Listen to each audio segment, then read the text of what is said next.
దేవుని యొక్క వాక్యాన్ని మనం చూస్తాం. లూకా సువార్తలో నుండి 2వ అధ్యాయము. లూకా సువార్తలో నుండి 2వ అధ్యాయము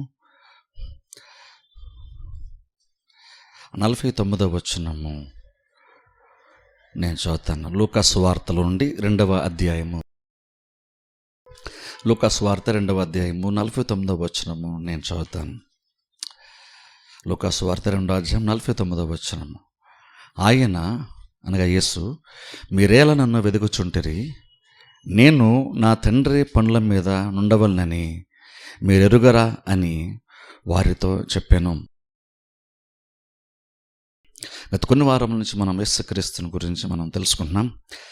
యేసుక్రీస్తు యొక్క దైవిక స్వభావం గురించి బైబిల్ మనకి ఏం చెప్తుందన్న దాని గురించి మనం తెలిసిన ప్రయత్నం మనం చేస్తున్నాం. యేసుక్రీస్తు దేవుడు అన్న విషయము మనందరికి కూడా తెలుసు, నమ్మాం. అయితే ఆయన ఎందుకు దేవుడు అన్న దాన్ని మనము లేఖనముల ద్వారా తెలిసిన ప్రయత్నం మనం చేస్తున్నాం. నేను ఇప్పుడు గురువార్ధము చెప్తున్నట్లుగా పౌలు మాట్లాడుతున్న మాట ఏంటంటే, నేను నమ్మిన వాడిని ఎరుగుదును గనుక నేను సిగ్గుపడను అని పౌలు అన్నాడు. నమ్మినటువంటి వాడిని ఎరుగుదును. పౌలు ఏంటంటే మొదట్లో యేసుక్రీస్తు రక్షకుడు అనే విషయం తెలియదు, అందుకని సంఘాన్ని హింసించాడు. కానీ ఓ మూమెంట్ వచ్చినప్పుడు పౌలుకు కూడా యేసుక్రీస్తు దేవుడిని అర్థమైంది. యేసుక్రీస్తు దర్శించిన తర్వాత, యేసుక్రీస్తు దేవుడు అని తెలుసుకున్న తర్వాత ఆ యేసుక్రీస్తు విశ్వాసం ఉంచాడు. ఆ తర్వాత దేవుడు అనేకమైన విషయాలు, చాలా ప్రత్యేకమైనటువంటి ఆత్మీయ జ్ఞానాన్ని దేవుడు పౌలుకి ఇచ్చాడు. దాన్ని బట్టి పౌలు చాలా విషయాలు దేవుని గురించి, అలాగే ఆత్మీయ విషయాల గురించి పౌలు తెలుసుకున్నాడు. అలా తెలుసుకున్న దాన్ని బట్టి పౌలు చాలా విషయాలు సంఘానికి కూడా రాశాడు. ఎందుకంటే సంఘం కూడా యేసుక్రీస్తుని నమ్మడం మాత్రమే కాదు, కానీ యేసుక్రీస్తు ఒక్కసారి విశ్వాసం ఉంచడం ప్రారంభించిన తర్వాత ఇప్పుడు ఆ దేవుడు ఎలాంటి వాడో, రక్షకుడు ఎలాంటి వాడో, ఆయన ఏమై ఉన్నాడు అనేటువంటిది తెలుసుకుంటే కొరకే పౌలు సంఘంలోకి పత్రికలు రాశాడు. అందుకనే ముఖ్యంగా పౌలు యొక్క పత్రికలు ఆత్మీయ విషయాలు, చాలా లోతైన విషయాలు పౌలు మాట్లాడడం బైబిల్ మనం చూస్తాం. ఈవెన్ ఈరోజు కూడా చాలామందికి బైబిల్ నార్మల్గా చదువుతాం, కానీ పౌలు రాసిన పత్రికల యొక్క మర్మం అనేటువంటిది తెలుసుకోవడం అంత సులువుగా ఉండదు. అంత సులువుగా ఉండదంటే కారణం అలాగని అవన్నీ గొప్ప విషయాలు, లేదంటే అందరికీ అర్థం కాదు అని కాదు, కానీ లేదా అర్థం కాకుండా లాగా దేవుడు రాసించడానికి కాదు, కానీ అది మామూలుగా ఏంటంటే మనకున్నటువంటి మనస్తత్వాన్ని బట్టి అది చాలా జనరల్గా పైపైన చదువుకుంటూ వెళ్తే మనకు అర్థం కాదు. అందుకనే పౌలకి పత్రికలు చదివేటప్పుడు సహజంగా మైండ్లో వేరే ఏ తలంపులు మనం పెట్టుకోకుండా ఓపెన్ మైండెడ్తో ఫస్ట్ ఆఫ్ ఆల్ బైబిల్ చదవటం మనం నేర్చుకోవాలి. చదువుతుంటే దాని గురించి చాలాసేపు మనము ధ్యానిస్తేనే, దాని గురించి ఆలోచిస్తూ ఉంటేనే దేవుడు మనకి బయలుపరుస్తూ ఉంటాడు. అందుకనే చూడండి, అందుకని పౌలు పత్రికలు అంత గొప్పగా ఉంటాయి, అంత రిచ్గా కూడా ఉంటాయి. లోతైన విషయాల్లో పౌలు తెలియజేస్తున్నాడు. అందుకనే యేసుక్రీస్తుని గురించి కూడా మనం తెలుసుకోవడం అందుకే అంత ఇంపార్టెంట్. అందుకని ఇది ఆది సంఘంలో అందుకనే చూడండి, యేసుక్రీస్తుని గురించి అబద్ధ బోధలు చాలా వచ్చినాయి. వాటిని కౌంటర్ అటాక్ చేస్తూనే పౌలు కూడా చాలా విషయాలు సంఘంనకు ఆ రోజున తెలియజేశాడు. ఉదాహరణకు గలతీ పత్రిక రాసినప్పుడు కూడా వాళ్ళ అబద్ధ బోధతో చాలా సులువుగా తిరిగిపోవడం పౌలు గమనించాడు. ఇలాగేంటంటే ఆ రోజుల్లో అపోస్తులు చాలా ప్రమాదకరంగా భావించినటువంటి ఒక కార్యం ఏంటంటే, అబద్ధ బోధ అటువంటిది నిజమైనటువంటి దేవుని సంఘంలకు అది చాలా ప్రమాదముగా వాళ్ళు ఆ రోజున ఎంచారు. అందుకని ఎంతో ప్రయాసంతో పౌలు పత్రికలు రాసి వాళ్ళకి చాలా విషయాలు, అసలేంటంటే విషయాలు, దేవుడు నిజంగా ఏమై ఉన్నాడో తెలియపరిచే ప్రయత్నం చేశారు. అందుకే ఈ రోజుల్లో కూడా పత్రికల్లో కూడా అందుకని వెళ్ళి చాలా విషయాలు తెలుసుకోవడం ప్రాముఖ్యం. ఎందుకంటే పత్రికలు అటువంటివి సంఘములను దృష్టిలో పెట్టుకొని, విశ్వాసాలను దృష్టిలో పెట్టుకొని పత్రికలు రాయబడినాయి. అందుకనే పత్రికల్లో కూడా చాలా విషయాలు మనం తెలుసుకోవడం చాలా చాలా ఇంపార్టెంట్. జస్ట్ ఓల్డ్ టెస్ట్మెంట్ కాదు, లేదా సువార్తల్లో కాదు, పత్రికలు కూడా చాలా విషయాలు మనము తెలుసుకోవాలి. కాకపోతే పత్రికలు ఎందుకు చాలామందికి ఇంట్రెస్ట్ ఎందుకు ఉండదంటే, పత్రిక ఏంటంటే ఒక స్టోరీలాగా ఉండదు అది. ఇప్పుడు సువార్తలు ఏంటంటే అక్కడ ఊరిన జనరల్గా జరుగుతున్న విధానం, అక్కడ ఏసుకేసి వెళ్తుంటే కొంతమంది చూడడం, వాళ్ళు ఏదో అనడము, దానికి ఏసుకేసి అనడం, ఇలాగా మనకేదో చాలా క్లియర్గా మనకి కనబడుతుంటుంది, ఏదో జరుగుతుంది అక్కడ ఎక్కువ మనకు కనబడుతుంటాయి విషయాలు, కార్యాలు. కానీ పత్రికలు అలా ఉండదు, అంత ఎక్కువ థియాలజీ ఉంటుంది, ఎక్కువ బోధే ఉంటుంది.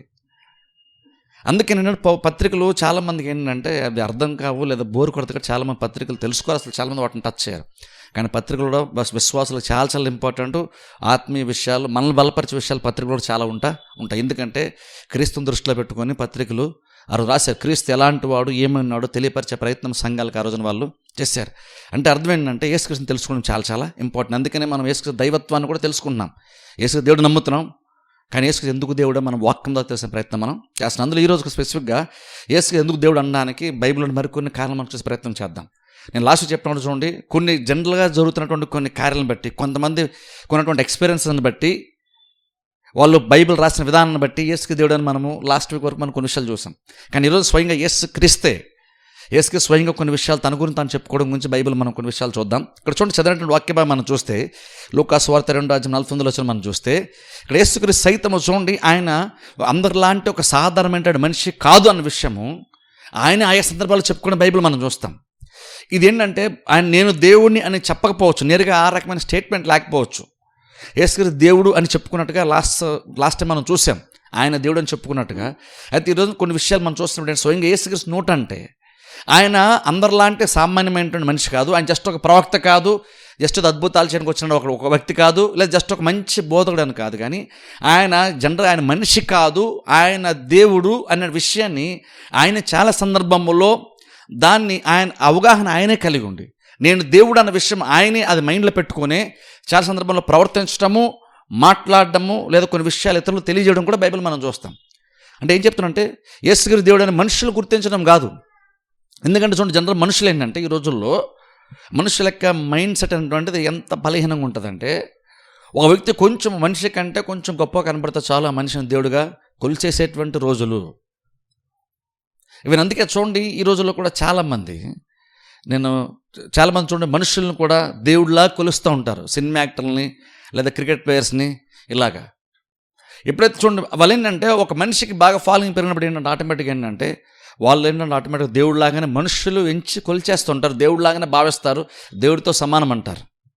ఇప్పుడు చూడండి ఇక్కడ అలా మనం చెప్పాలి, అలా ఎవరో కొంతమంది బలహీనమైనటువంటి మనస్తత్వం గలవారు క్రీస్తు ఏదో ఒకటి విషయాలు అద్భుతాలు చేసేసరికో లేదా కొన్ని గొప్ప విషయాలు బోధించేసరికో ఎమోషనల్గా ఫీల్ అయిపోయి ఎమోషనల్గా క్యారీ అయిపోయి ఆయన దేవుడు అన్నట్లుగా అన్నారని కాదు, ఏదో ఆవేశంలో ఒక ఊపు వచ్చేసింది, ఏదో గాలిలాగా వచ్చేసింది వాళ్ళకి, ఆ స్ప్లిట్ మూమెంట్లో వాళ్ళు యేసుక్రీస్తుని దేవుడు అనేసారని కాదు.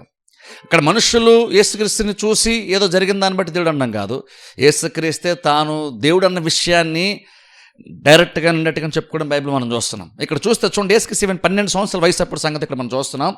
వాళ్ళు ఏంటంటే అక్కడ పండుగను ఆచరించడానికి వాళ్ళు దేవుని యొక్క మందిరానికి వచ్చినట్టుగా బైబిల్ మనం చూస్తాం. అయితే అక్కడ ఏంటంటే యేసుక్రీస్తు ఏంటంటే అక్కడ దేవాలయంలో ఏంటంటే అక్కడ కొంతమందితో లేఖనముల గురించి ఆయన వాదించడం బైబిల్ మనం చూస్తాం. ఇప్పుడు చూడండి, 12 సంవత్సరాల వయసులోనే యేసుక్రీస్తు పెద్ద పెద్ద వాళ్ళతో అక్కడ బైబిల్ గురించి వాళ్ళ దగ్గర ఉన్నటువంటి గ్రంథమును బేస్ చేసుకొని అది యాక్చువల్గా ఏం చెప్తుందో దాన్ని అసలైనటువంటి అర్థం ఏంటి, మీరు తప్పు చెప్తున్నారు, దాని అర్థం యాక్చువల్గా ఇదే అని అక్కడ ఒక రకంగా డిబేట్ లాగా యేసుక్రీస్తు 12 సంవత్సరాల వయసులోనే జస్ట్ ఊరిన ప్రయాణం చేసి మందిరానికి వెళ్ళి పండుగను ఆచరించి తిరిగి మళ్ళీ వాళ్ళ గ్రామానికి వెళ్ళిపోవాలి. కానీ అక్కడ విషయం ఏంటి తెలుసా, యాక్చువల్ యేసుక్రీస్తు ఏంటంటే వాళ్ళ తల్లిదండ్రుల పట్టు వెళ్ళడం కాదు, కానీ మందిరంలోనే ఉండి వాళ్ళతో లేఖనం వచ్చి వాళ్ళు డిస్కస్ చేయడం బైబిల్ మనం చూస్తాం. ఆ తర్వాత ఎప్పుడు సడన్గా తల్లిదండ్రులు కనుగొని ఈయన మళ్ళీ అక్కడ ఉండడం గమనించి వచ్చి తల్లిదండ్రులు నువ్వేంటి ఇలా చేస్తావు అని తల్లిదండ్రులు మాట్లాడుతున్నప్పుడు, అంటే యోసేపు మరియాలు వచ్చి యేసుక్రీస్తుతో మాట్లాడుతూ నువ్వేంటి ఇలా చేస్తావు అని మాట్లాడుతున్నప్పుడు వెంటనే యేసుక్రీస్తు తల్లిదండ్రులతో మాట్లాడుతున్న మాట ఇక్కడ మనం చూస్తున్నాం. ఒకసారి మరలా నేను చదువుతాను చూడండి, వాళ్ళు ఆయన అంటున్నారు, యేసుక్రీస్తు అంటున్నారు, మీరేలా నన్ను వెతుకుచున్నారు, చూడండి మీరేలా నన్ను వెతుకుచున్నారు, నేను నా తండ్రి పనుల మీద ఉండవాలని మీరు ఎరుగరా.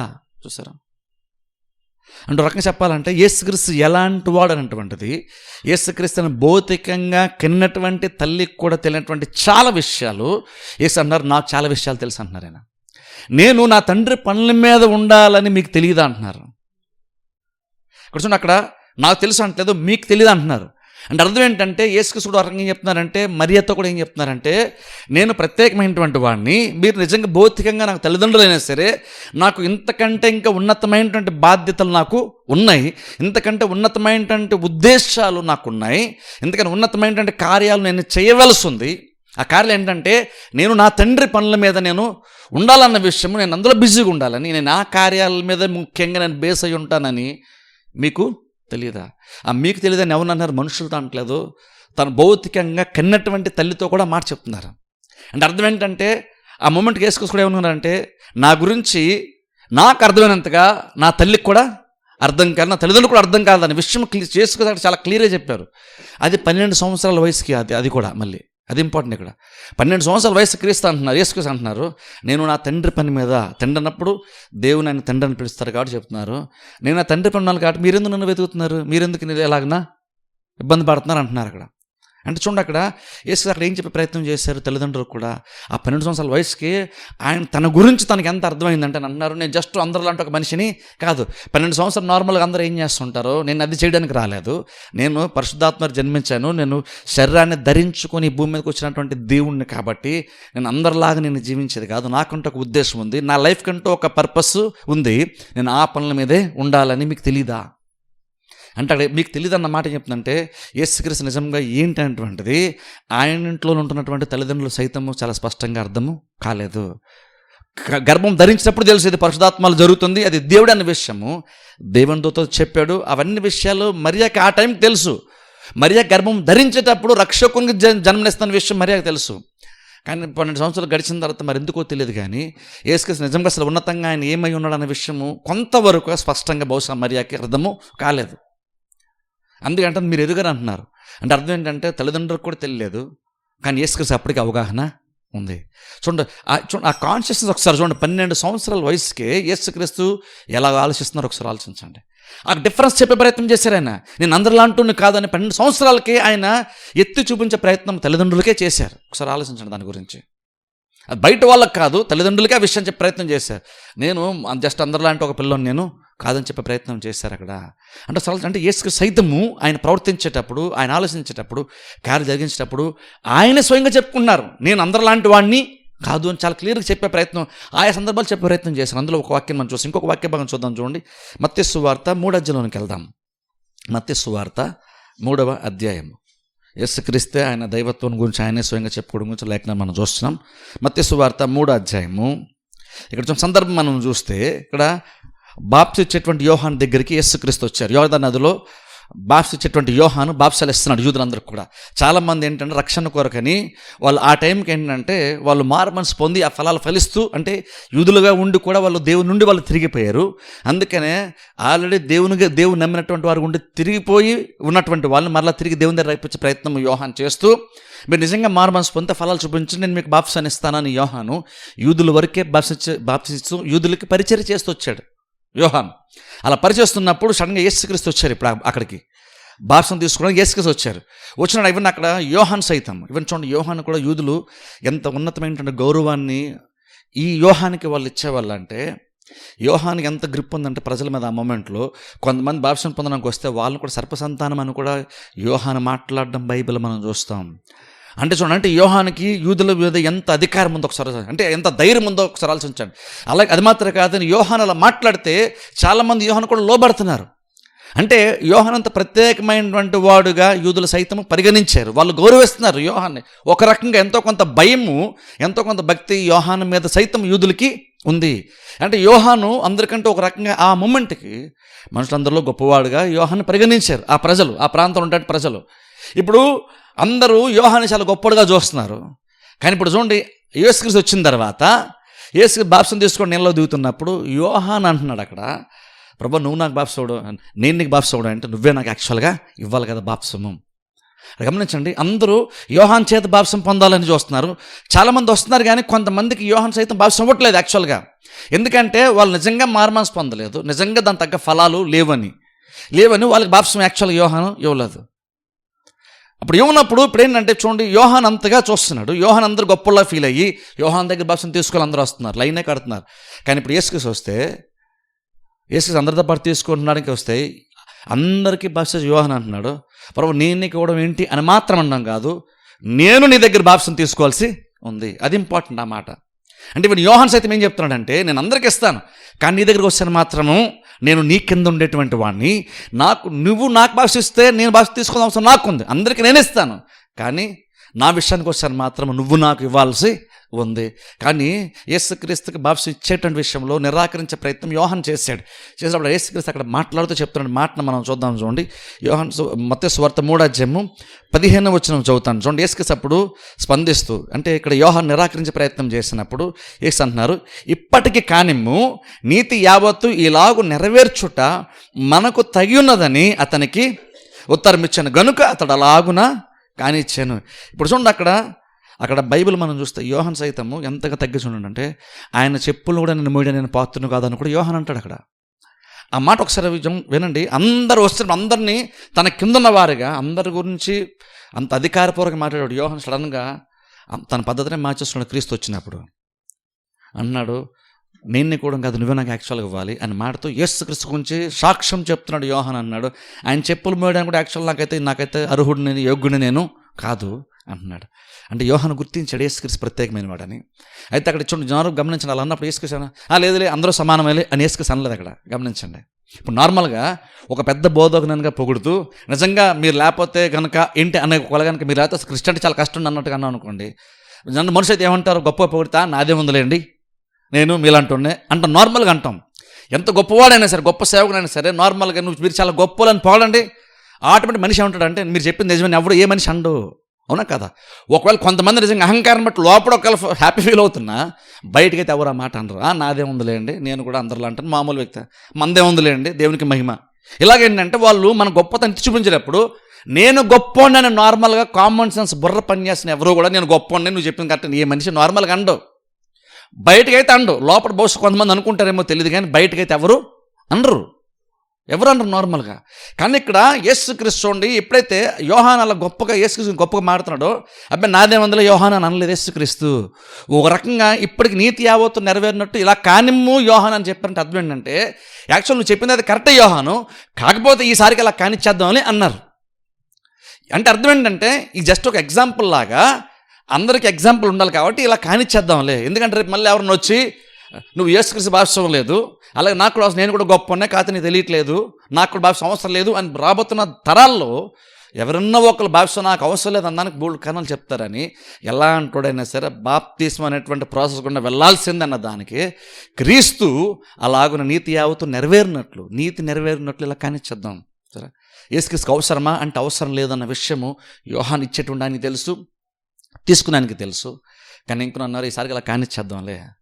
అందులో మనం గమనించిన విషయం అంటే యేసుక్రీస్తు ఎక్కడ కూడా యోహాను నువ్వు చెప్తున్నంత గొప్ప నేనేం కాదులే అని అనలేదు యేసుక్రీస్తు.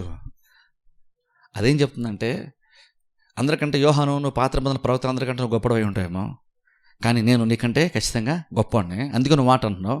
అయితే ఏం చేద్దామంటే ఈసారికి ఇలా కానిచ్చేద్దాంలే, నువ్వు చెప్పింది కరెక్టే అయినా సరే ఈసారికి ఇలాగనా కానిచ్చేద్దాం అంటే ఎక్కడ కూడా యేసుక్రీస్తు నేను గొప్పవాడిని కాదులే అని ఎక్కడ కూడా ఏదో తగ్గించుకున్నట్లుగానో లేదా సహజంగా మనుషులు అంటున్నట్టుగానో అనలేదు ఆయన. యేసుక్రీస్తు గొప్పతనం ఎత్తి చూపిస్తున్నప్పుడు దాన్ని క్రీస్తు నిరాకరించే ప్రయత్నం కూడా చేయలేదు. ఎందుకంటే ఆయన ఏమై ఉన్నాడో అది ఉన్నట్టుగానే వాళ్ళు చెప్పారు కాబట్టి యేసుక్రీస్తు కూడా ఎక్కడ కూడా దాన్ని నిరాకరించలేదు, ఎందుకంటే అది నిజము కాబట్టి.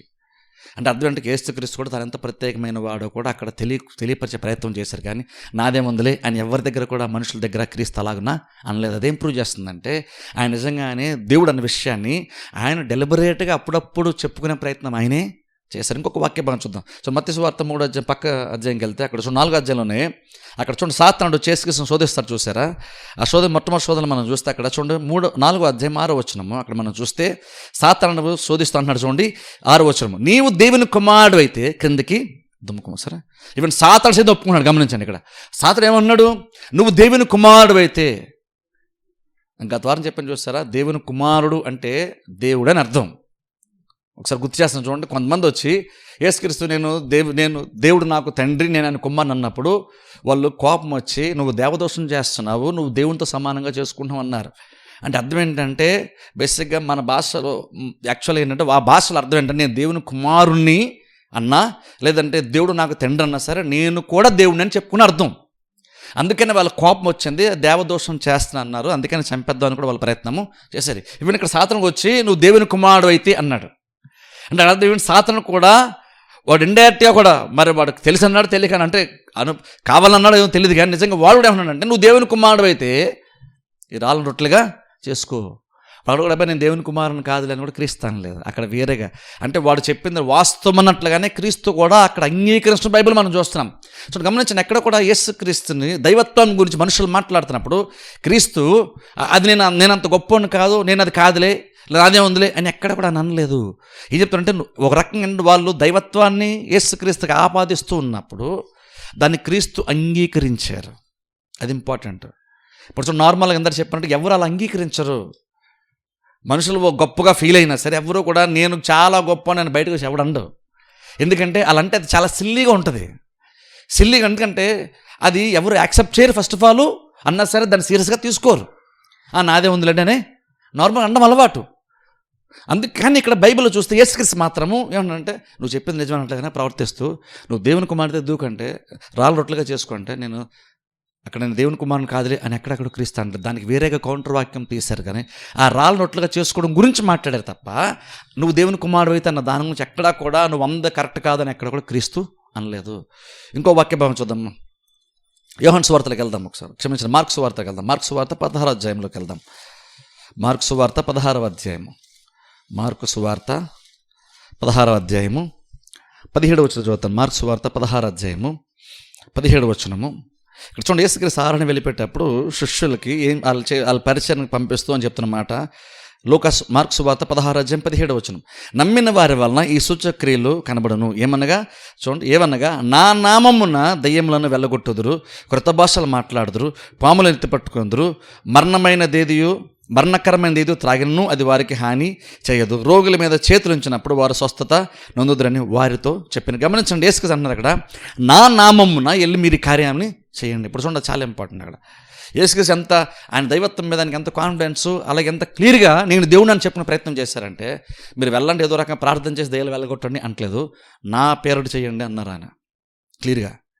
అంటే నా పేరు చేయండి అన్నప్పుడు ఏం చెప్తున్నానంటే, ఒక రకంగా జస్ట్ ఏదో నా పేరు మీరు దయ్యాలు వెళ్ళగొట్టినాను కాదు, ఈ ఆత్మ సంబంధమైనటువంటి అధికారముల మీద, వాటి దురాత్మ సమూహాల మీద మీకు నా నామాన్ని బట్టి మీకు అధికారము ఉంటుంది, దాన్ని మీరు నా పేరుటి మీరు చలాయించవచ్చు. ఇప్పుడు చూడండి, ఆ స్పిరిచువల్ ఫోర్సెస్ ఏవైతే ఉంటాయో, దురాత్మ సమూహం ఏదైతే ఉంటుందో అది ఖచ్చితంగా భౌతికమైనటువంటి మనిషి కంటే గొప్పవి. ఓ రకంగా చెప్పాలంటే బలంలో చూసుకుంటే ఖచ్చితంగా మనకంటే గొప్పవే, అధికారంలో మనకంటే గొప్పవి కాదు. దురాత్మ సమూహంలో రకంగా మనకంటే బలమైనటువంటివి.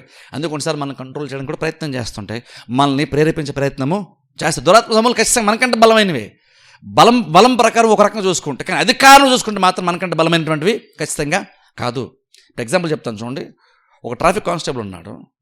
సడన్గా ట్రాఫిక్ కానిస్టేబుల్ ఒక వ్యక్తి ఎవరైనా ట్రాఫిక్ వైలేషన్ చేస్తున్నారంటే అడ్డంగా చాపేస్తాడు. ఇప్పుడు చూడండి, అవతల వ్యక్తి ఒక నార్మల్ సిటిజన్ బలవంతుడు అయ్యి ఉండొచ్చు. బలవంతుడు కాబట్టి అప్పటికప్పుడు ఇమ్మీడియట్గా ఒకవేళ కనుక వీలైతే కనుక ఆ కానిస్టేబుల్నో లేదంటే ఆ పోలీసు ఆయన్నో తన బలాన్ని ఉపయోగించి డామినేట్ చేయొచ్చు తాత్కాలికంగా.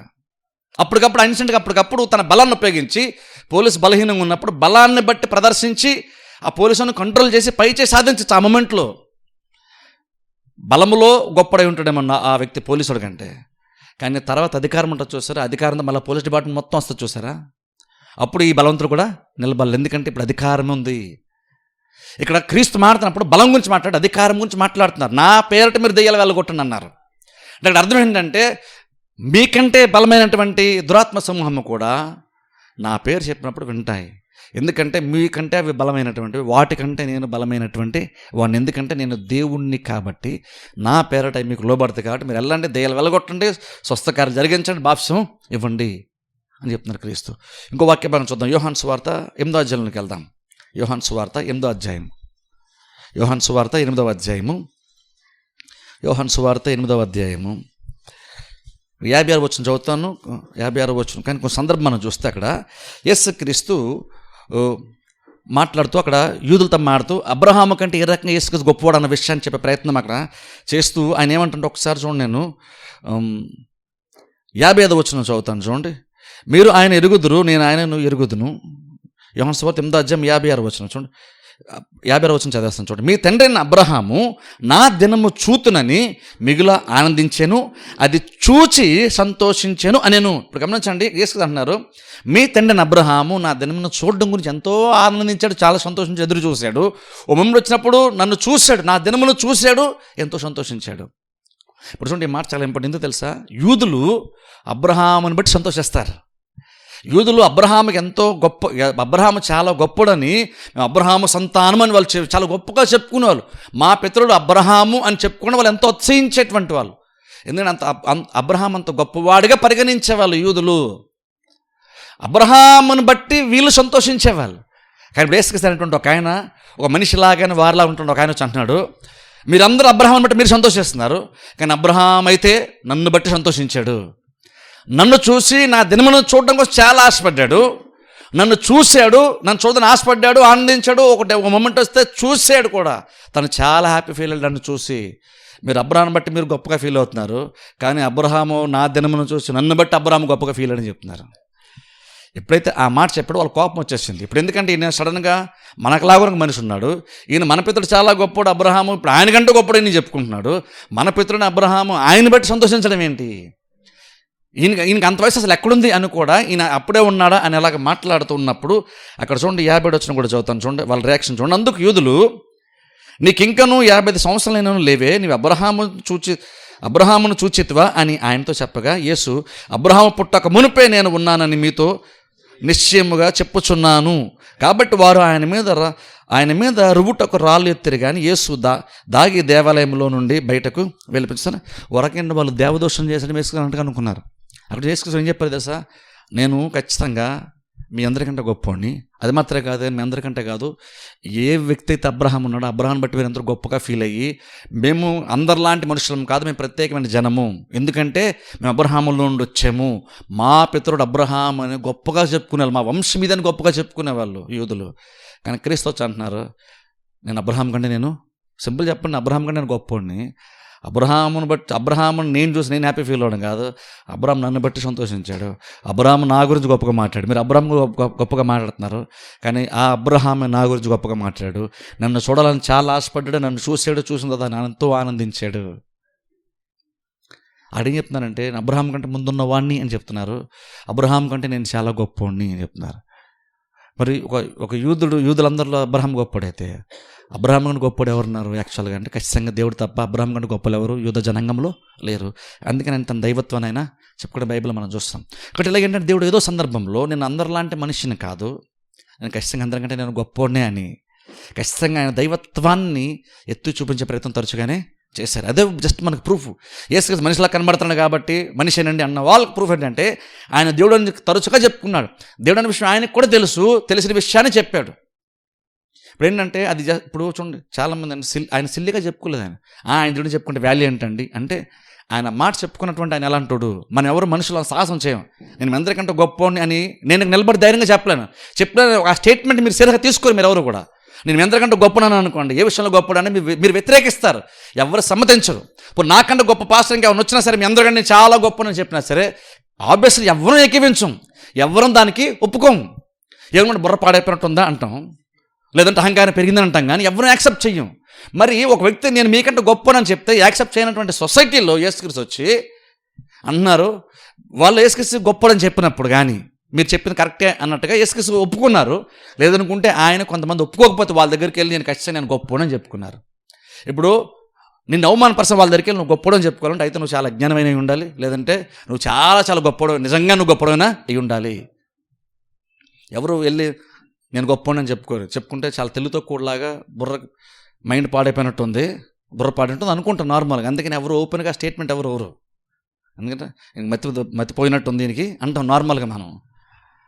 కానీ ఒక ఆయన ఇలా యేసుక్రీస్తు ఆయన వచ్చి నిజంగా నేను మీ అందరికంటే నేను గొప్పవాడిని, అబ్రహాం కంటే ముందున్నటువంటి వాడిని అని అంత ఓపెన్గా చెప్తున్నారంటే ఖచ్చితంగా ఆయన తెలుగుతో కూడా బుర్రపాడిన వాడైతే చెప్పేటువంటి స్టేట్మెంట్ అది కాదు. ఎందుకంటే ఆయన బోధించినప్పుడు చాలామంది ఆశ్చర్యపోయారు. ఆయన అద్భుతాలు చేసినప్పుడు అద్భుతాల ద్వారా కూడా ఆయన ఏం ప్రూవ్ చేశారంటే సమాజానికి నేను దేవుణ్ణి, నేను నాలో దైవిక స్వభావం ఉందన్న విషయము బలపరచడానికి ఆయన బోధనలో చాలా అద్భుతంగా ఉంటాయి. ఆయన చేసిన అద్భుతాలను బట్టి కూడా ఆయన దైవిక స్వభావం గలవాడన్న విషయం ప్రూవ్ అవుతుంది. అద్భుతాల ద్వారా కూడా ఆయన దైవిక స్వభావం ఉందన్న విషయం ప్రూవ్ అవుతుంది. అది ద్వారా కూడా ప్రూవ్ చేసుకున్నాడు ఆయన. కాబట్టి ఊట ఆయన నేను దేవుడిని చెప్పుకుంటే అది సిల్లిగా తీసిపడడానికి వీలు లేదు. ఎందుకంటే ఆయన ఏమి తెలుగు తక్కువడు కాదు. ఆయన వాక్యం తీసి బోధిస్తే యూదులు కూడా పెద్ద పెద్ద బోధకులు కూడా ఆశ్చర్యపోయేంతలా గొప్పగా బోధించాడు యేసుక్రీస్తు. ఆయన బోధన చెప్తుందంటే ఆయన ఏమి బుర్ర పాడైపోయిన వాడు కాదు, ఏదో సిల్లిగా ఏదో ఆలోచనతో స్టేట్మెంట్ చేస్తున్నటువంటి వ్యక్తి అయితే కాదు. ఆయన చాలా మేధావి, చాలా జ్ఞానవంతుడు. ఆయన మాట్లాడుతున్న ప్రతి మాటకి బోధకులు సైతం ఆశ్చర్యపోయేంత గొప్పగా యేసుక్రీస్తు మాట్లాడతాడు.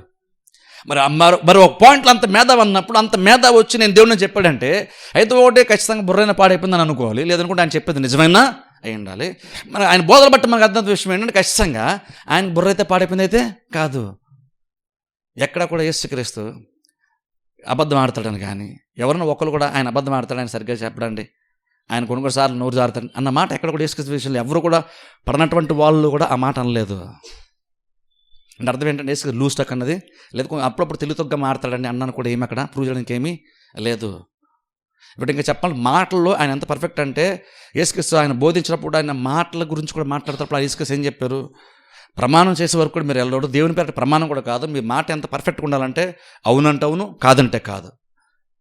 అంతేగాని నేను ప్రమాణం చేస్తాను కదా నిజం అన్న ప్రమాణం, మీ స్టాండర్డ్ ఎంత గొప్పగా ఉండాలంటే, మీ మాట ఎంత పర్ఫెక్ట్ ఉండాలంటే అవునంటే అవును, కాదంటే కాదంటే ఉండాలి. అంతేగాని వేరేగా ఉండకూడదు. మీ మాట ఎంత పర్ఫెక్ట్గా ఉండాలనే మాటలకు గొప్పతనం గురించి ఎంత ఖచ్చితంగా ఉండాలో కూడా యేసుక్రీస్తే బోధించారు. అంత తెలియగలనటువంటి ఆయన అబద్ధం ఖచ్చితంగా ఆడు, ఖచ్చితంగా అబద్ధం చెప్పడు. దాన్ని బట్టి చూస్తే ఖచ్చితంగా యేసుక్రీస్తు స్వయంగా చెప్పుకున్న నేను దేవుడిని. ఇంకొక వాక్యం మనం చూద్దాం. ఈ కొన్ని సందర్భాల్లో అయితే ఆయన దేవుడిని చెప్పుకున్నాడు, కొన్ని సందర్భాల్లో అయితే కొంతమంది యేసుక్రీస్తు దేవుడని ఆయన పూజించే ప్రయత్నం చేస్తే కూడా ఆయన వాళ్ళు పూజించే ప్రయత్నం చేసినప్పుడు, వాళ్ళు స్తుతించే ప్రయత్నం చేసినప్పుడు, ముఖ్య ప్రయత్నం చేసినప్పుడు కూడా క్రీస్తు దాన్ని అంగీకరించడం కూడా బైబిల్ మనం చూస్తాం. ఇది కూడా ప్రూఫే. ఆయన నువ్వు దేవుడు అని గొప్పలాగా పొగుడుతుంటే, యోహాన్ లాంటి పొగుడుతుంటే కూడా యేసు అడ్డుపడలేదు. అదేం ప్రూవ్ చేస్తాడు, ఆయన నిజంగానే దేవుడు కాబట్టి నువ్వు దేవుడివి, నువ్వు గొప్పడు అంటున్నప్పుడు కూడా ఆయన ఆపలేదు వాళ్ళని. అలాగే కొంతమంది ఆయన మురికే ప్రయత్నం చేసి ఆయన దేవుడుగా ఆయన పూజించే ప్రయత్నం చేసినప్పుడు యేసుక్రీస్తు వాళ్ళని ఆటంకపరచలేదు. నార్మల్గా ఎవరిని పూజిస్తే ఊరుకుంటామా? ఇప్పుడు నార్మల్ చూడండి, ఈవెన్ మన సౌత్ ఇండియాలోనే ఒక సినిమా యాక్ట్రెస్కి కూడా తమిళనాడులో గుడి కూడా కట్టారు యాక్చువల్గా. ఇప్పుడు చూడండి, ఈ రోజుల్లో దేవుడని కొలిసేయడానికి పెద్ద ప్రత్యేకత ఏం అవసరం లేదు. ఈ రోజుల్లో ఒక మంచి యాక్ట్ చేసేలా ఉంటే గుడి కట్టేస్తారు. ఇప్పుడు చూడండి, గుడి కట్టినప్పుడు కూడా వాళ్ళు బహుశా వాళ్ళ గొప్పతనాన్ని బట్టి వేరే వాటిని బట్టి దేవుడుగానే అనుకోని దేవుడు గుడి కట్టే వాళ్ళు కొంతమంది ఉన్నారు. ప్రతి దానికి ఈ రోజుల్లో దేవుడుగా ప్రధాన్ని పరిగణించేసి ప్రతిదానికి గుడి కట్టేసే సొసైటీలో మనం ఉన్నాం. చాలా సందర్భంలో కట్టేటువంటి వాళ్ళకు కూడా తెలుసు వాళ్ళు దేవుడు కాదని, కానీ దేవుడిలాగా చూస్తున్నారు, దేవుడిలాగా గుడి కడుతున్నారు.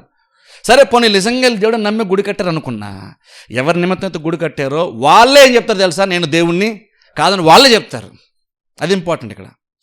ఇప్పుడు కొంతమంది సినిమా యాక్టర్లో లేదంటే పెద్దోళ్ళనో లేదంటే మనుషులను కొంతమంది దేవుడిగా పూజించి దేవుడిగా కొలుస్తున్నారు. కానీ ఎవరినైతే దేవుడు అని పిలుస్తున్నారో వాళ్ళే స్వయంగా చెప్తారంటే నేను కూడా మీలాంటి మనిషిని అని వాళ్ళు చెప్పుకున్నారు. ఎవడో బుర్రపాడైపోయినట్టు ఏదో సిల్లిగా ఆలోచించి ఏదో కూపు వచ్చేసి ఏదో అజ్ఞానంగా పెద్దగా ఏమో సరిగ్గా తెలివిగా ఆలోచించలేనోడు ఎవరు మరి తను దేవుడు అంటాడు. కానీ వీళ్ళు ఎవరినైతే దేవుడు అని చెప్తున్నారో వాళ్ళు స్వయంగా వస్తుందంటే నేను దేవుడిని కాదు, నేను మీలాంటో నేను స్వయంగా వాళ్ళే చెప్పుకున్నారు. అదేం చెప్తుందంటే కొంతమంది దేవుడిని అనేసినంత మాత్రాన నేను దేవుడిని కాదని వాళ్ళే చెప్పేస్తున్నారు. కానీ మీకు తెలుసా, యేసుకి జరగవచ్చు కొంతమంది ఆయన ముఖ్య ప్రయత్నం చేసినప్పుడు, ఆయన పూజించే ప్రయత్నం చేసినప్పుడు యేసుకి ఎక్కడ కూడా అబ్బాయి నన్ను పూజిస్తారంటే నన్ను పూజించొద్దని ఎక్కడ అనలేదు. మీకు తెలుసా, బైబిల్లో మొక్కడం గురించి, స్తుతించడము, ఆరాధించడము, కొనియాడడం, పొగడడం గురించి వచ్చేసరికి లేదా నమస్కరించడం, ఇవన్నీ కూడా ఏంటంటే బేసిక్గా దేవుడిని ఆరాధించడం కిందకు వస్తాయి, కొలవడం కింద వస్తాయి, దేవుడు కొలవడం కింద వస్తాయి. మొక్కడం అన్న పదం వచ్చినా, ఆరాధిస్తున్నట్టుగానే వచ్చినా, వేరే అలాంటి పదాలు వచ్చినా, పొగుడుతుంటే అలా వచ్చినా, ఇవేంటంటే ఒక రకంగా ఆయన దేవుడిగా పూజించడం గురించి వస్తుంది, ఆరాధించడం గురించి వస్తుంది. బైబిల్ అంత చెట్టుగా ఉంటుందంటే ఎక్కడ కూడా ఈవెన్ దేవదూతలు వచ్చినా సరే కొన్ని సందర్భాల్లో భక్తులు దేవదూతలను చూసి కూడా వాళ్ళ గొప్పతనాన్ని, వాళ్ళ ప్రత్యేకతను, వాళ్ళ మహిమను చూసి వాళ్ళు సాష్టాంగ నమస్కారం చేయడం ప్రయత్నం చేసినప్పుడు కూడా వాళ్ళు కూడా అలా వద్దు అని, నేను దేవుణ్ణి కాదు అని వాళ్ళు దాన్ని ఆటంకపరిచే ప్రయత్నం చేశారు. మీరు ప్రకటన గ్రంథంలో మీరు చూస్తే ఒక 2 సందర్భాలు ఉంటాయి. అక్కడ ఈవెన్ యోహాను కూడా దర్శనం వచ్చినప్పుడు కూడా, అక్కడ దేవదూతలతో మాట్లాడినప్పుడు దర్శనం వచ్చినప్పుడు కూడా దేవదూతలను చూసి యోహాను మొక్కే ప్రయత్నం చేసినప్పుడు ఆ దేవదూతలు అంటారు, నేను దేవుణ్ణి కాదు, దయచేసి నాకు మొక్కొద్దు అని యోహాను మొక్కే ప్రయత్నం చేసి స్తుతించి ఆరాధించే ప్రయత్నం చేస్తే దేవుని దూత సైతము తృణీకరించారు, అది నాకు వద్దు అన్నారు. ఎందుకంటే వాళ్ళకు కూడా తెలుసు అది దేవునికి మాత్రమే చెందేటువంటి ఒక కార్యమని బైబిల్ చాలా క్లియర్గా ఉంది. అందుకే చూడండి, దేవదూతలు కూడా దేవుడు అన్నట్టుగా అనుకొని పూజించే ప్రయత్నం చేస్తే నేను జస్ట్ దేవుని దూతను మాత్రమే, నేను దేవుని కాదు, ఆయన మాత్రమే స్తుతులకు అర్హుడని వాళ్ళు చెప్పే ప్రయత్నం చేస్తారు మనుషులకి.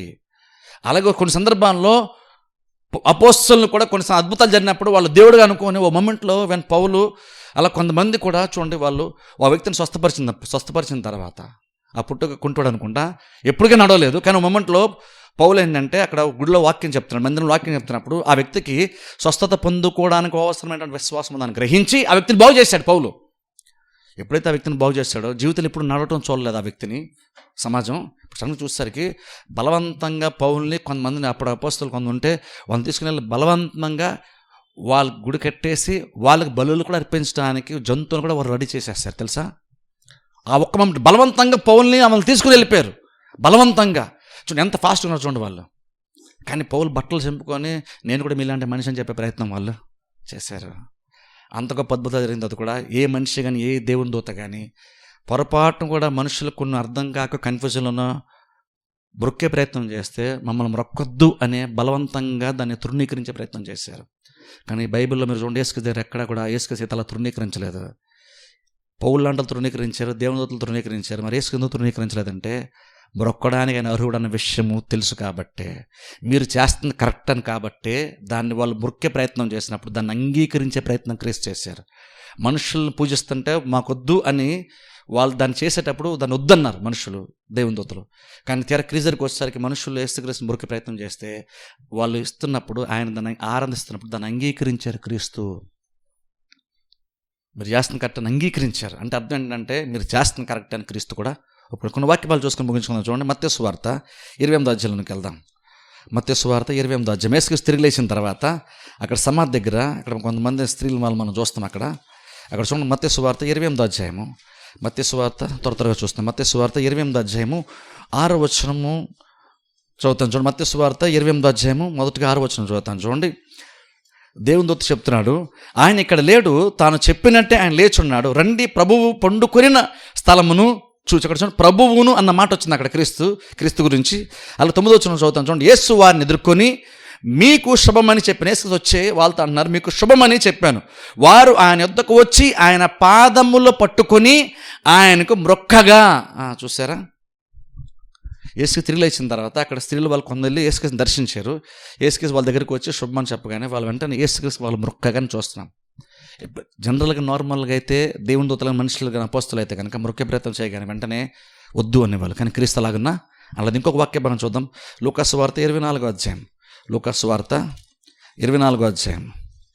లూకాసు వార్త 24వ అధ్యాయము. లూకాసు వార్త 24వ అధ్యాయము 52వ వచనం చదువుతాను చూడండి. లూకాసు వార్త 24వ అధ్యాయము 52వ వచనం. యేసుక్రీస్తు ఆరాధన వెళ్ళిపోయేటప్పుడు అక్కడ చూడండి వారు ఆయనకు నమస్కారము చేసి మహానందంతో యెరూషలేమునకు తిరిగి వెళ్ళి. చూసారా, ఇక్కడ యూదుల సంగతి చూస్తున్నాం. యేసుక్రీస్తు ఆరాధన వెళ్ళిపోతున్నప్పుడు వాళ్ళంటే బైబిల్లో మనం చూస్తే ఆయనకు నమస్కారము చేసి, నమస్కారం చేయడం బేసిక్ ఏంటంటే ఆయన స్తుతించారు లేదా పూజించారు లేదనుకుంటే ఆరాధించారు అనొచ్చు మనం. ఇప్పుడు చూడండి అది బైబిల్లో మనుషులు ఎవ్వరూ కూడా దేవుని దూతలు సైతం చేస్తుంటే అక్కడెక్కడ కూడా వాళ్ళు ఎవరు ఒప్పుకోలేదు. కానీ యేసుక్రీస్తు దగ్గర మాత్రమే బైబిల్ మొత్తంలో మనం చూస్తాం. అబ్రహాం లాంటిలే కానీ, మోషే లాంటిలే కానీ, అపోస్తులు పౌలు లాంటిలే కానీ వాళ్ళందరూ మనుషుల కంటే చాలా గొప్పగా కనబడి పొగిడే ప్రయత్నం చేసి మొక్కే ప్రయత్నం చేసినప్పుడు వాళ్ళందరూ కూడా వెంటనే ఏ డౌట్ లేకుండా తృణీకరించారు. వద్దు బాబు, మేము కూడా ఇలాంటి మనుషులమే అన్నారు వాళ్ళు. ఎందుకంటే వాళ్ళకి తెలుసు మేము మనుషులమే. ఏదో మీరు సడన్గా ఒకటి జరిగేసరికి సడన్గా మేము ఏదో గొప్పలా కనపడ్డాం కానీ మేము గొప్పలే కదా, మేము మనుషులమే కానీ మా కాలం పడ్డం కూడా కరెక్ట్ కాదని వాళ్ళు తృణీకరించారు. బైబిల్ మొత్తంలో వాళ్ళు నమస్కరించే ప్రయత్నం చేస్తారంటే దాన్ని అంగీకరించింది కేవలం యేసుక్రీస్తు ఒక్కడు మాత్రమే. ఎందుకంటే నార్మల్గా యూదుడైతే నార్మల్గా అలా మొక్కరు తెలుసా. ఎందుకంటే పౌలు సందర్భంలో చూసుకుంటే అక్కడ అన్యులు కాబట్టి వాళ్ళు మొక్కి గుడి కట్టేసి బలి అర్పించే ప్రయత్నము చేసి వాళ్ళకి యాక్చువల్గా పౌలకి ఇంకొక అపోస్తలుకి పేరు కూడా మార్చేశారు తెలుసా. వాళ్ళు లిటరల్గా చాలా బలవంతంగా పనిచేశారు. ఈ రోజుల్లో అంతగా మనుషులు పొగిడితే మనం చాలా హ్యాపీ ఫీల్ అవుతాం. మనుషులు పొగిడిపోతే మనకి ప్రాబ్లం. పాస్టర్ గారిని ఏమన్నా సరే పొగిడారు అనుకోండి, స్టేజ్ పొగిడితే చాలా హ్యాపీ ఫీల్ అవుతాం. బహుశా దేవుడిని పొగడాల్సిన లేదు కానీ వీరు చాలా గొప్పలని ప్రత్యేకమైన వాళ్ళంటే చాలా లోపల ఎక్కడో ఏదో చిన్న తెలియని సంతోషము ఓ రకంగా కొంచెం గాల్లో తేలినంత ఫీలింగ్ వస్తుంది మనకు నార్మల్గా. పొగడితే అందరికీ ఇష్టం నార్మల్గా, బయటకు ఏదో చెప్తాం కానీ అందరికీ లోపల పొగడతా ఇష్టమే. కానీ మీకు తెలుసా, ఒక మనిషి కనుక స్పెసిఫిక్గా పాస్టర్స్ అయితే కనుక చెప్తా ఒక గొప్పడు అనిపించి కాళ్ళ పడే ప్రయత్నం చేస్తే దాన్ని అసలు యాక్చువల్గా ఏ మనిషి అయితే అసలు యాక్సెప్ట్ చేయనే కూడదు. ఎందుకంటే దేవుని కాళ్ళ మీద పడాలి తప్ప ఒక వ్యక్తి కాళ్ళ మీద పడ్డ ఉంటే బయలు ప్రకారం కరెక్టే కాదు. మొక్కడం గురించి గొప్పవాడని పాదాల మీద పడ్డ అంటే అసలు బైబిల్ దేవుడు దాన్ని తృణీకరిస్తున్నాడు. అసలు మనుషులు ఒప్పుకోవట్లేదు, కరెక్ట్ కాదు అని అంటున్నారు. అందుకే ఎవరు కూడా నార్మల్గా ఈవెన్ పాస్టర్స్ సరే ఎవరి నుంచి పాదాలను పెడుతుంటే కూడా దాన్ని ఖచ్చితంగా వ్యతిరేకించాలి, దాన్ని యాక్సెప్ట్ చేయకూడదు, దాన్ని హ్యాపీ ఫీల్ అవ్వకూడదు. యాక్చువల్గా పౌలు అయితే బట్టలే చింపేసుకున్నాడు, అంత కోపం వచ్చింది రకంగా. వాళ్ళంతా బలవంతం చేస్తుంట ఏదో ఆ మొమెంట్ అంతా అయిపోయిన తర్వాత అవన్నీ ఫోటోలు తీసుకెళ్ళి చూపించుకుని ఏదో మనుషులు అండి అలా చేశారండి అని ఫోటోలు చూపించుకొని గొప్పగా ఫీల్ అవ్వలేదు పౌలు బలవంతంగా నచ్చక బట్టలు చింపుకొని చాలా ఫీల్ అయ్యాడు పౌలు. వాళ్ళు బలవంతంగా చేస్తుంటే ఆపే ప్రయత్నం పౌలు చేశాడు. దున్నపోతులను రెడీ చేశారు తెలుసా, బలి అర్పించడానికి పౌలుకి వాళ్ళు. అయినా సరే పౌలు అంత గొప్పడైనా సరే, సేవకులందరికంటే పౌలు గొప్పడైనా సరే దాన్ని యాక్సెప్ట్ కూడా చేయడం కొంచెం కూడా ఇష్టపడలేదు. ఏదో వాళ్ళు హ్యాపీగా చేస్తున్నారండి, వాళ్ళ ఆనందాన్ని ఎందుకు కాదనండి అని ఏదో చిన్న సిల్లి కారణం చెప్పేసి దాన్ని యాక్సెప్ట్ చేయలేదు పౌలు. ఎందుకంటే ఒక యూదుడైతే అసలు ఎప్పుడు నార్మల్గా దేవుని తప్ప అవన్నీ పూజించారు. అందుకని క్రీస్తు వచ్చిన దేవుడు అంటే చంపేసే ప్రయత్నం చేశారు. యూదులేమీ ఎవరికి మొరక్కరు, తీరా దేవుడు వచ్చినా సరే మొరకడానికి ఇష్టపడలేదు, ఎందుకంటే ఆయన శరీరంలో చూశారు కాబట్టి ఇష్టపడలేదు. కానీ అన్యులైతే మాత్రం ఎవరైనా సరే దేవుడే మొరకడానికి వాళ్ళు రెడీ. అందుకని పౌలు సైతం మొరకడానికి ప్రయత్నం చేస్తే పౌలు దాన్ని వద్దన్నాడు. కానీ బైబిల్లో క్రీస్తు మాత్రమే ఇలా అంగీకరించిన బైబిల్ మనం చూస్తాం. ఇంకో వాక్య భాగం చూద్దాం, చూడండి. యోహాను సువార్త 5వ అధ్యాయంలోకి వెళ్దాం, చివరి వాక్య భాగం. యోహాను సువార్త 5వ అధ్యాయము 23వ వచనం, ఇది లాస్ట్ వాక్యం చూసుకుని ముగించుకుందాం. యోహాను సువార్త 5వ అధ్యాయము 23వ వచనం చదువుతాను, చూడండి. యోహాను సువార్త 5వ అధ్యాయము 23వ వచనం నేను చదువుతాను. ఇక్కడ చూడండి, యేసు గారు చెప్తున్నటువంటి మాట, తండ్రిని 23వ వచనం, తండ్రిని గణపరచునట్లుగా అందరూ కుమారుని గణపరచవలెనని తీర్పు తీర్చుటకు సర్వాధికారము కుమారునికి అప్పగించి ఉన్నాడు. కుమారుని గణపరచని వాడు ఆయనను పంపిన తండ్రిని గణపరచడు. ఇప్పుడు చూడండి, క్రీస్తు చూడండి ఎంత పర్ఫెక్ట్గా చెప్తున్నారు. చూడండి, ఇక్కడ ఆలోచించండి, క్రీస్తు ఎంత ఖచ్చితంగా చెప్తున్నారంటే, ఆయన దైవత్వం గురించి ఎంత ఖచ్చితంగా చెప్తున్నారంటే, మీరు తండ్రిని గణపరచని ప్రతి వాళ్ళు నన్ను గణపరుస్తారు. నువ్వు తండ్రిని గణపరచాలనుకుంటే, తండ్రి నువ్వు గణపరిచే వాడు అయితే నిజంగా ఆటోమేటిక్ నన్ను కూడా గణపరుస్తావు అని చెప్తున్నారు క్రీస్తు. ఒకవేళ కనుక నువ్వు నిజంగా నన్ను గణపరచడం కనుక నువ్వు రెడీగా లేకపోతే దాని అర్థం ఏంటంటే నువ్వు తండ్రిని కూడా యాక్చువల్ నువ్వు గణపరచట్లేదు అని అర్థం. చూడండి, అంటే చూడండి ఎంతగా తండ్రి కుమారుడు ఒకటే అంటే, మీరు కనుక యెహోవాను ఖచ్చితంగా ఆరాధిస్తే నన్ను కూడా ఖచ్చితంగా ఆరాధిస్తారు. క్రీస్తు చెప్తున్న మాట అది. ఇప్పుడు చాలామంది యేసుక్రీస్తు దేవుడు కాదు, తండ్రి ఆయనే దేవుడు అంటారు చూసారా. ఇప్పుడు ఆయన చెప్తున్న మాట, మీరు యెహోవాను కనుక ఆరాధిస్తే, ఆయన కనుక మొక్కితే, ఆయన ఆరాధిస్తే ఖచ్చితంగా నన్ను కూడా మీరు ఆరాధిస్తారు. మీరు కనుక యెహోవా దేవుని ఆరాధించే విషయంలో జెన్యూన్ అయితే కనుక మీరు ఆటోమేటిక్ నన్ను కూడా మీరు ఆరాధిస్తారు. అది ఆటోమేటిక్ జరిగేటువంటి కార్యం, ఎందుకంటే ఆయన నేను ఒకటే కాబట్టి. కానీ ఒకవేళ మీరు నన్ను మళ్ళీ అక్కడితో ఆకుండా మీరు ఆయన ఆరాధిస్తే నన్ను ఆరాధిస్తారని చెప్తే అదొక రకమైన స్టేట్మెంట్ అని. ఇంకొక మాట, ఇంకొక స్టెప్ ఇంకా ఎక్కువగా అధికంగా ఏమని తెలుసా, మీరు నన్ను ఆరాధించకపోతే మీరు యెహోవాను కూడా ఆరాధించిన దాంతో సమానం. చూడండి, ఇది ఇంకా బలమైన మాట. మేము ఆయన ఆరాధిస్తాం, నేను ఆరాధించు అన్న వాళ్ళకి క్రీస్తు చెప్తున్న మాట ఏంటంటే, మీరు ఆయన ఆరాధిస్తాం అనుకున్నారు కానీ మీరు కనుక నిజంగా నన్ను ఆరాధించకపోతే కనుక దాని అర్థం ఏంటంటే మీరు యెహోవాను కూడా అసలు నిజంగా మీరు అసలు ఆరాధించట్లేదని అర్థం. దాన్ని బట్టి ఆలోచించండి, యేసుక్రీస్తు తనకు దైవత్వాన్ని ఎంత ఖచ్చితంగా చెప్పుకునే ప్రయత్నం చేశారు. సిల్లిగా మనుషుల్లాగా ఆయన ఏదో అవి నేను అది గొప్పను కాదని ఎక్కడ ఒక చోట కూడా అనలేదు యేసుక్రీస్తు. ఎందుకంటే యేసుక్రీస్తు శరీరంలో ఉన్నప్పుడు కూడా ఆయన మహిమను వాళ్ళు చూశారు ఆ మూమెంట్లో.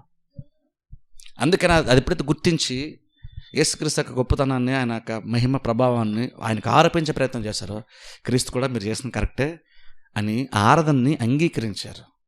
వాళ్ళు కాలం పడుతుంటే పండించారు. ఎందుకంటే అది రీజనబుల్. ఎందుకంటే దేవుని తప్ప ఎవరిని కూడా మీరు అలా చేయకూడదు, నేను దేవుడిని కాబట్టి మీరు నాకు చేస్తుంది కరెక్టే అని వాళ్ళు చేస్తుంటే చేయించుకున్నారు క్రీస్తు. మళ్ళీ బైబిల్లో ఏ ఒక్క దేవదూత కానీ ఏ ఒక్క మనిషి కానీ అలా చేయించుకోలేదు. అదేం ప్రూవ్ చేస్తుందంటే నమస్కరించటము, ఆ పాదాల మీద పడ్డం మొక్కటం అంటే బైబిల్లో చాలా చాలా రేర్ అనమాట. ఫస్ట్ ఆఫ్ ఆల్ అది దానికి చాలా వాల్యూ ఉంది. అది ఎంత వాల్యుబుల్ అంటే, నమస్కారం అంటే పూజించడం అనేటువంటిది ఎంత వాల్యుబుల్ అంటే, అది ఎంత గొప్పవాడైనా సరే మనిషికి అది ఎవరు చేయరు, దేవుడికి మాత్రమే చేస్తారు. అది ఎంత గొప్పగా అందరూ పరిగణించే వాళ్ళంటే, ఎంత గొప్పవాడైనా సరే నమస్కరిస్తుంటే దాన్ని ఒప్పుకోలేదు ఎవరు కూడా. దేవుని దూతలు కూడా ఒప్పుకోలేదు. నమస్కారం అంటే దాంట్లో దేవుని స్తుతించడం ఆరాధన అంత విలువ ఉంది, అదంత వాల్యూ, అంత ప్రత్యేకమైనటువంటిది. అందుకనే దేవుని దూతలు సైతం యాక్సెప్ట్ చేయలేదు, పౌలు లాంటి సైతం యాక్సెప్ట్ చేయలేదు. కానీ తీరా దేవుడు యేసుక్రీస్తు మాత్రము ఆయన శరీరంలో ఉన్నప్పటికీ ఇంకో నన్ను అంగీకరించాడు. ఎందుకంటే నేను శరీరంలో ఉన్నాను కానీ యాక్చువల్ నేను దేవుణ్ణి, శరీరమును ధరించుకుని భూమి మీదకి వచ్చాను. నేను పూజించడానికి నమస్కరించిన అర్హుణ్ణి కాబట్టి మీరు నన్ను నమస్కరించండి, నన్ను పూజించండి అని క్రీస్తు వాళ్ళ యొక్క స్తుతిని, ఆరాధనని, వాళ్ళ పూజని క్రీస్తు అంగీకరించారు, వాళ్ళ నమస్కారాన్ని అంగీకరించారు. అదేం చెప్తుందంటే, ఎవరెవరో కొంతమంది ఏదో ఎమోషనల్గా సడన్గా ఏదో గాల్సోకి యేసుక్రీస్తు దేవుడే అన్నారని కాదు, మనం అందుకు నమ్మట్లేదు. ఆయనే స్వయంగా చిన్నప్పుడు 12 సంవత్సరాల వయసుకే ఆయన నేను తండ్రి పనులు మీకు తెలీదా అన్నారు.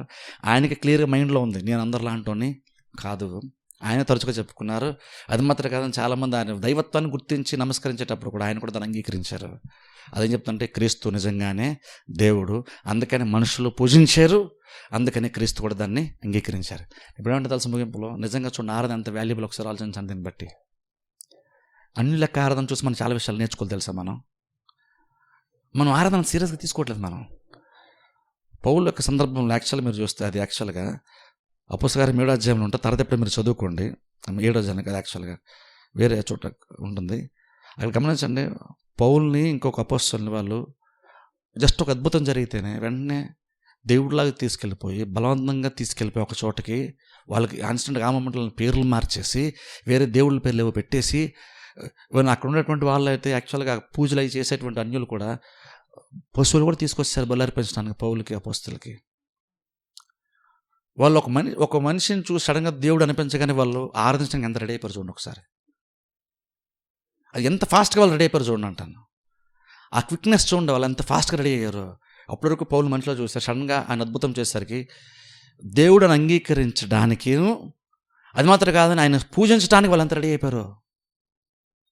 అప్పటికప్పుడు పేర్లు మార్చేశారు, అప్పటికప్పుడు బల్ల అర్పించడానికి జంతువులు రెడీ చేసేసారు. అంత ఫాస్ట్గా ఉన్నారు వాళ్ళు. అంటే దేవుడు అంటే వాళ్ళు అంత రెడీగా ఉన్నారు ఆరాధించడానికి. మనమేమో దేవుని దగ్గరికి వస్తాం, కానీ మనం ఆరాధించ మనం రెడీగా లేవు.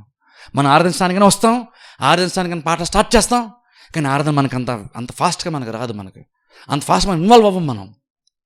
కానీ అల్లు చూడండి, అప్పటి వరకు మనిషిలాగా పరిగణించి సడన్గా దేవుడిలాగా అనిపించేసరికి వాళ్ళు ఎంత రెడీ అయిపోయారు ఆరాధించడానికి, పౌలుని దేవుడిగా కొలిచేయడానికి రెడీ అయిపోయారు వాళ్ళు. కానీ మనం నిజమైన దేవుడి దగ్గరికి వచ్చాం, నిజమైన దేవుడిని తెలుసు, కానీ ఆరాధించడం మనకు చాలా చాలా కష్టం మనకి. కానీ వాళ్ళు బలులు సైతం అర్పించి రెడీ అయిపోయారు. మనం చప్పలు కొట్టడానికి కూడా మనకు చాలా కష్టం. మనకి ఆరాధించేటప్పుడు చేతులెత్తడం మనకి కష్టం, గంభీరంగా పాడడం మనకు కష్టం. కానీ దేవుడిని దేవుడిగా చూస్తే ఒక మనిషి, సాధారణ మనిషి అలా రియాక్ట్ అవుతాడో అన్యులు చూసి నేర్చుకోవాలి. అన్యులు చూసి నేర్చుకోవాలి. మనం జస్ట్ అలా చేతులు కూర్చొని నేను ఆత్మలో మాత్రం చప్పట్లు కొట్టేసిన, ఆత్మలో గట్టి కేకలేసేస్తుంది అంటాం. ఒక నువ్వు ఆత్మలో చేస్తే అది సరిపోద్ది. అది నిజంగా నువ్వు చేతులు కట్టుకొని కూర్చొని, చేతులు ఎత్తకుండా లేదా నువ్వు గట్టిగా పెద్ద పాడకుండా కూర్చొని అది సరిపోద్ది నా దేవునికి నువ్వు అనుకుంటా. నిజంగా దేవుడు అని నువ్వు అంటే నేను దేవుని ఆరాధిస్తా అంటే అది సరిపోద్దని నిజంగా నీకు అనిపించిందా? ఒక మనిషిని దేవుడిగా చూస్తేనే వాళ్ళకి అది సరిపోలేదు అనిపించింది. వెంటనే బల్లర్పేసి రెడీ అయిపోయారు పౌలకి. మనం చర్చలో కూర్చొని మనమేమో సైలెంట్గా ఉంటాం. క్రిస్టియన్ ఇప్పుడు ఏదో ఒక ఎక్స్ట్రీమ్ పోతాం. మన బ్యాలెన్స్కి ఎక్కడ మనం ఉండం. అయితే డ్యాన్స్లు వేసేసి అది దేవుని కోసం అనేస్తాం, లేదా సైలెంట్గా ఉండిపోయి ఆత్మలో అనేస్తాం. ఏదో ఎక్స్ట్రీమ్ పోతున్నాం, కానీ బ్యాలెన్స్ ఎక్కడ మనం ఉండట్లేదు. మనం ఆ బ్యాలెన్స్ మెయింటైన్ చాలా చాలా ఇంపార్టెంట్. దేవుడు అని వాళ్ళకి అర్థమైనప్పుడు వాళ్ళు అంతలా, మీరు బైబిల్కి వెళ్ళాలి, చాలా ఇంట్రెస్టింగ్ ఉంటుంది. వాళ్ళు ఎంత ఫాస్ట్గా రియాక్ట్ అయిపోయారు, పూజించడానికి రెడీ అయిపోయారు వాళ్ళు. కానీ మనం చర్చకొచ్చి కూడా మనకు నిజమైన దేవుడు అంటాం, దేవుడికి ఉన్నాడని నమ్ముతున్నా అంటాం, కానీ మనకి పెద్దగా మనదేదో పెద్ద మార్పు మనకేమీ ఉండదు. నార్మల్గా ఉండేటువంటి సడన్గా ఎంత చేంజ్ వాళ్ళకి వచ్చేసిందో, దేవుడిలాగా అనిపించేసరికి అంత మార్పు వచ్చేస్తుందా? ఒక మనిషిలో దైవత్వ స్వభావం కొంచెం కనబడితే మనిషి అలా రియాక్ట్ అవుతాడా అంటే అలా రియాక్ట్ అవుతున్నాడు. కానీ ఒక పక్కన క్రిస్టియన్స్గా మనమేమో నిజమైన దేవుడు అని చెప్పుకుంటాం, కానీ ఆ దేవుడు మనల్ని అంత ఇంప్రెస్ ఏమీ చేయడు. అది బాధకరమైన విషయం. దేవుడికి ఏ ప్రాబ్లం లేదు. యాక్చువల్గా నువ్వు స్తుతించమని ఆరాధించమని దేవుడు పెద్ద ప్రాబ్లమే కాదు. ఆయన ప్రాబ్లం నేను చెప్పట్లేదు. నేను దేవుని కోసం మనం ఏదో చేద్దాం, ఎంతో కొంత చేద్దాం నేను చెప్పట్లేదు. ఆయన ఎవరు నడుకోవట్లేదు, మీరు నా కోసం ఎంతో కొంత చేయండి అని ఆయనకు అవసరం లేదు. స్తుతిస్తే మనకి ఆశీర్వాదం మనకి. కాబట్టి అందుకంటే చూడండి, మనం దేవుని నమ్మాక దేవుని సరిగ్గా మనం అర్థం చేసుకోలేదు అంటాను. మనిషినే సడన్గా దేవుడిలాగా అనిపించేసరికి అంతలాగా మనిషి రియాక్ట్ అయిపోతుంటే మనమేమో దేవుడి దగ్గరకు వచ్చామని చెప్పుకుంటున్నాం, నిజమైన దేవుడు అంటున్నాం, కానీ మనలో పెద్ద మార్పు ఏమీ ఉండదు. నార్మల్గా మనిషి ఒక దాంట్లో ఇన్వాల్వ్ అయితే అలా ఉన్నాడు తెలుసు. అదే నేను చెప్తున్నాను, కంపేర్ చేస్తాను కాదు. కానీ మనిషి నార్మల్గా ఒక దాంట్లో ఇన్వాల్వ్ అయిపోతే, అండ్ నువ్వు ఆత్మలో నువ్వు నిజంగా ఇన్వాల్వ్ అయిపోతే నువ్వు సైలెంట్గా కూర్చోలేవు. యాక్చువల్గా ఒక వ్యక్తి అన్యుడు సినిమా హాల్కి వెళ్ళి సినిమాలో ఎంత ఇన్వాల్వ్ అయిపోతాడంటే సైలెంట్ సీట్లో కూర్చొని సినిమా చూడలేడు. ఎందుకంటే అంత ఇన్వాల్వ్ అయిపోయాడు అందులో. నార్మల్ మనిషి ఇన్వాల్వ్ అయితే అలా ఉంటుందని చెప్తున్నాను నేను. మనిషి ఇన్వాల్వ్ అయిపోతే అలా ఉంటుంది. క్రికెట్లో ఇన్వాల్వ్ అయిపోతే, ఇండియా వాళ్ళు అవుట్ అయిపోతే బుర్ర బాధేసుకుంటాం, తిట్టేసుకుంటాం, ఇంకేదో చేసేస్తుంటాం. గెలిచేస్తే ఎగిరి గంతేసేస్తుంటాం, చెప్పలు కొట్టేస్తుంటాం, ఎగిరి ఇంకేదో చేసేస్తుంటాం. ఒక నార్మల్ ఒక దాంట్లో ఇన్వాల్వ్ అయిపోతే నేను ఇంప్రెస్ చేస్తే బాడీ నార్మల్గా అలా రియాక్ట్ అవ్వడం సహజం. అదే సహజం అంటున్నాను. వాళ్ళు రియాక్ట్ అవ్వాలనుకుని రియాక్ట్ అవుతుంది కాదు, బాడీ ఆటోమేటిక్గా అలా రియాక్ట్ అవుతుంది. నువ్వు ఒక దాంట్లో ఇన్వాల్వ్ అయిపోతే, నిన్ను ఇంప్రెస్ చేస్తే ఇన్వాల్వ్మెంట్ అంత ఉంటుంది అందులో. ఒక నార్మల్ మనిషికి అలా ఉంటున్నప్పుడు, నార్మల్ మనిషి అన్నవాడు అలా రియాక్ట్ అవుతాడంటే, అంటే ఒకటి ఇంప్రెస్ చేస్తే అలా రియాక్ట్ అవుతాడంటే, లేదా ఇన్వాల్వ్ అయిపోతే అలా రియాక్ట్ అవుతాడంటే, మరి చర్చిలోకి వచ్చినా మనం ఎందుకు అలా అవ్వం? ఎందుకు అలా అవ్వమంటే మనం ఏంటంటే నీళ్ళు తప్పుపడుతుంటాం. సినిమా కాదు, ఎంటర్టైన్మెంట్ కాదు అలాగండి అని. కానీ అంటే వాళ్ళు ఇన్వాల్వ్ అయ్యారు, మనం ఇక్కడ ఇన్వాల్వ్ అవ్వలేదు.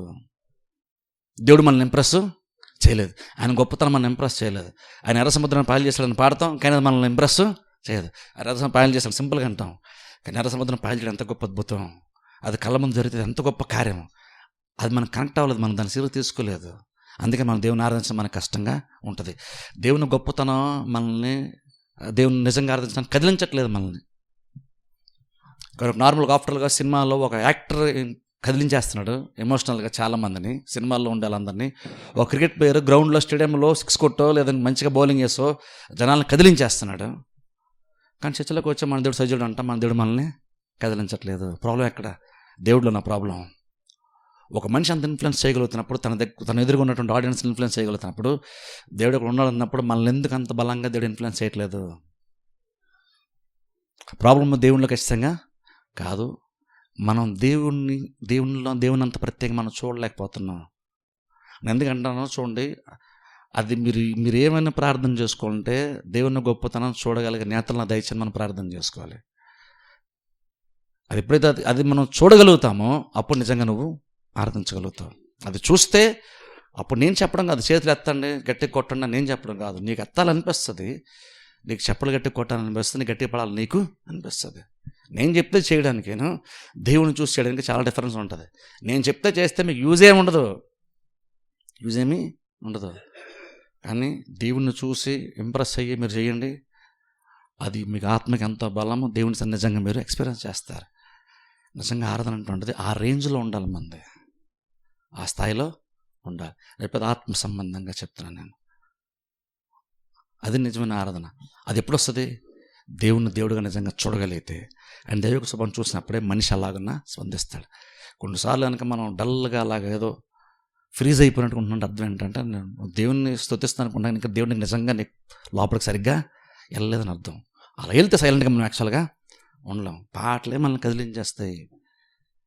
ఎందుకంటే జస్ట్ అది పాట కాదు, అది దేవుని గురించి ఒక డిస్క్రిప్షన్, అది దేవుని గురించి ఒక వివరణ, దేవుని గురించి ఒక పొగడుతుంది. మరి దేవుడు నిజంగా ఏమైనాడు అంటే పొగడ్త రూపంలో వస్తున్నప్పుడు, దేవుడు అంత గొప్పవాడు అనుకుని సైలెంట్గా ఎలా ఉంటాం? క్రికెట్ కోసం నాకు చెప్పండి, మా ఇంట్లో ఎవరి నుంచి క్రికెట్ ఇండియా గెలిచింది వరల్డ్ కప్ అని అనుకోండి, అవునా అంటే అంతే సింపుల్గా. నేను పెద్ద కదిలించదు నన్ను. అది ఒకప్పుడు ఇంట్రెస్ట్, కానీ ఇప్పుడు అది పోయింది, అది నాకు ఇప్పుడు లేదు. నన్ను అదంత ఇంప్రెస్ చేయదు నన్ను అది. కానీ కొంతమందికి ఇండియా గెలిచినా కానీ ఎగిరి గంతులేస్తారు, ఎందుకంటే వాళ్ళకి అదంత ఇంపార్టెంట్. తప్పేమీ లేదు, నేను గొప్ప అని చెప్పలేదు, కానీ ఒక్కొక్కరు ఒకదాన్ని కనెక్ట్ అవుతాం. నన్ను అంటికన్నా బాగా మనల్ని ఇంప్రెస్ చేయాల్సింది దేవుడు కదా. అప్పుడు క్రికెట్ కృష్ణ ఎగిరంత తప్పేం లేదు, నేను దాన్ని తప్పట్లేదు. కానీ అదే నేను ఒక విశ్వాసం అంత ఇంప్రెస్ చేస్తే, నేను అంత మారుస్తే దేవుడు ఇంకెంత ఎఫెక్ట్ చేయాలి మనల్ని.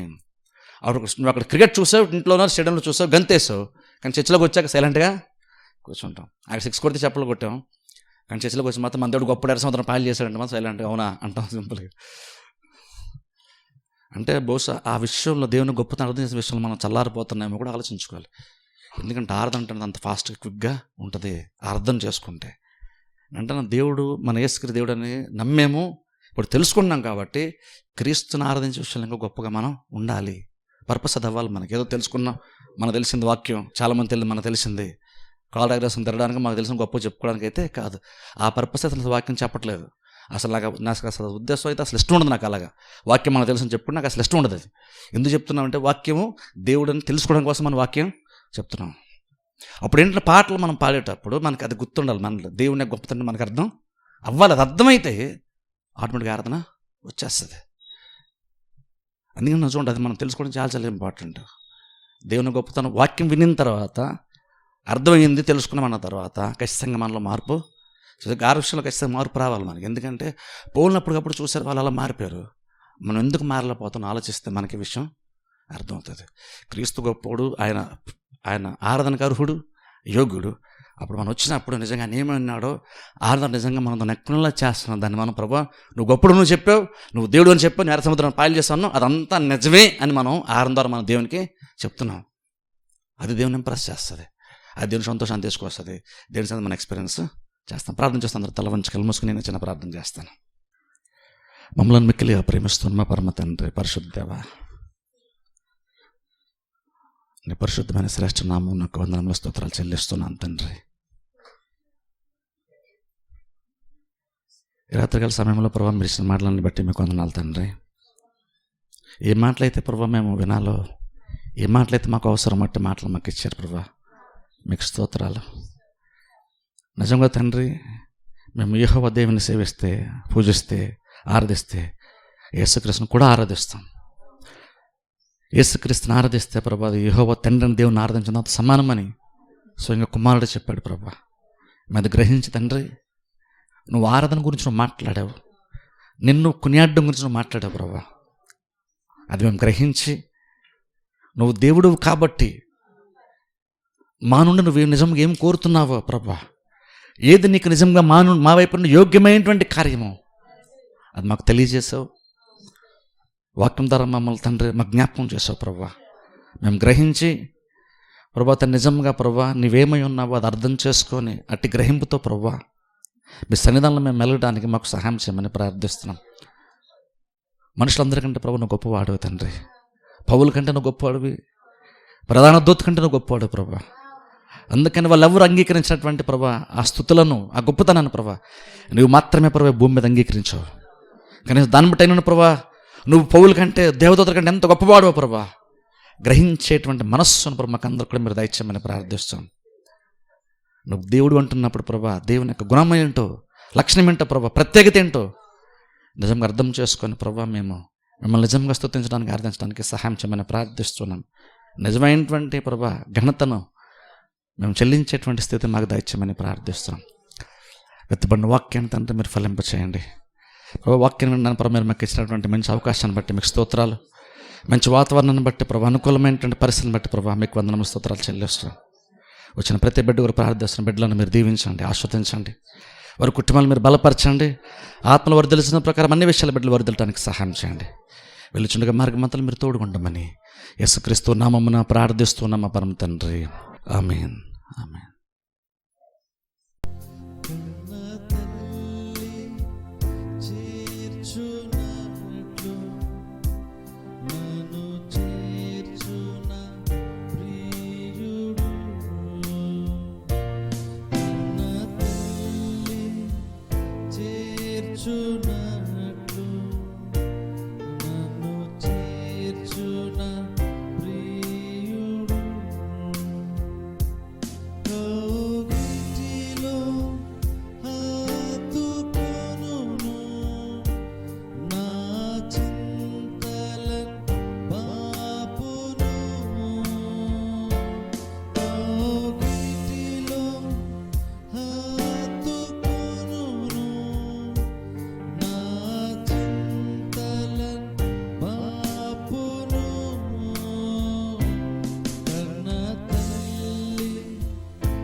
Tonight